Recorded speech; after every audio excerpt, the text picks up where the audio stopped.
10 things I did to cut my grocery bill by $200. Hi guys, I'm an African immigrant living in Canada, and these are the things I did to cut my grocery bill by $200. Number one, I started buying in-season produce. So in-season produce is always cheaper and it tastes better. For example, I do not buy strawberries in winter. Number two, I stopped buying convenience foods. For example, pre-cut fruits and vegetables, pre-cooked frozen foods, seasoned meats. I used to buy those things when I was new, when I just arrived here. But now I've learned that you get more value for your money if you buy the actual fruit and go and cut it yourself. For example, if you buy a pineapple, a whole pineapple, and you cut it for yourself, you get to use the peels to make something else, which you wouldn't otherwise do if you had bought like a pre-cut pineapple. Number three, I stopped shopping anytime I feel like. Now when I'm going to the store, I plan. I don't just feel like and walk and get the keys and go. I plan what I want to buy. I compare prices from like 3-4 stores, and then I go to the store that is cheaper that week, because you know they keep changing the prices, and sometimes what was cheaper last week may not be cheap, may not be like cheaper this week. So I compare about 4 stores, and then I go buy what is affordable in each store. Something else I started doing is I started putting back some items, like at checkout. You know when you're at checkout and you're like seeing your cart and you're wondering, you're like checking, like confirming your items. I usually try to leave 2 or 3 items at checkout, and I've never regretted that decision. It helps you save money. Sometimes you're just grabbing because it looks nice, because you think you need it. So I would encourage you to try it and see if it works for you. Number 5, cooking from scratch. You know, there is a lot of pre-made food here, but I realized that the more you do of it, the more expensive it becomes. So I've decided to like cook all my meals and bake all my snacks.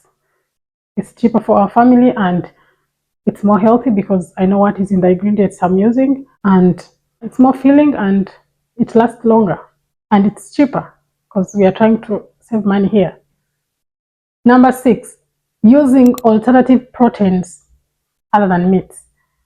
Meat is expensive. I started substituting meat for other sources of proteins like beans, like nuts, like lentils. Yeah, like so I reduced the meat from like maybe every day a week to like 2 times a week. If you can try that, or if you're not a meat lover, that is a very big saving because meat is expensive. Number 7, buying less by planning ahead. So before I go to the store, or before I like browse the online store, I plan. I know I have a budget, I have a list, so I know what I want. I don't just look at something and I want it.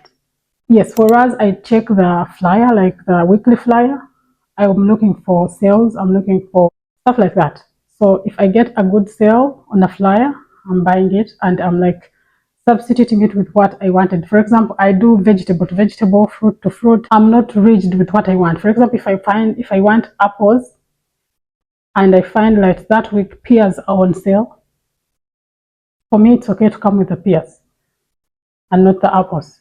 Number 8, I do fun grocery challenges. For example, I can tell myself this week I'm going to challenge myself to spend maybe $100 on groceries, or maybe less. And once I do it, it feels fun for me because I love saving money, and I do it maybe next time, not all the time, but sometimes. Number 9, shopping at discount stores. Every area I think has discount stores, and if you're in an area where there's no any sort of that, like no discount stores, sometimes even the regular stores have sales, they have discounts, but there are some stores that are, especially produce stores, that are really cheaper than the average stores. For example, I have a discount store that I use. In that store, when you buy up to $30, you get a free item. It can be onions, it can be potatoes, it can be a cantaloupe, it can be a pineapple, and I go to that store aiming at $30 every time I enter that store. Take advantage of that if you have that arrangement or that situation where you live. And last but not least, meal planning. Meal planning helps you save money. Meal planning and batch cooking. If you can meal plan, if you can batch cook, it will help you save money. It will help you save money in a way that you're not going to plan things like out of the blue.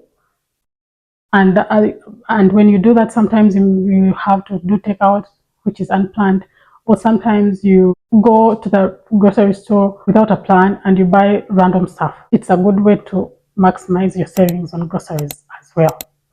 Thank you guys for watching. See you in my next video. Bye.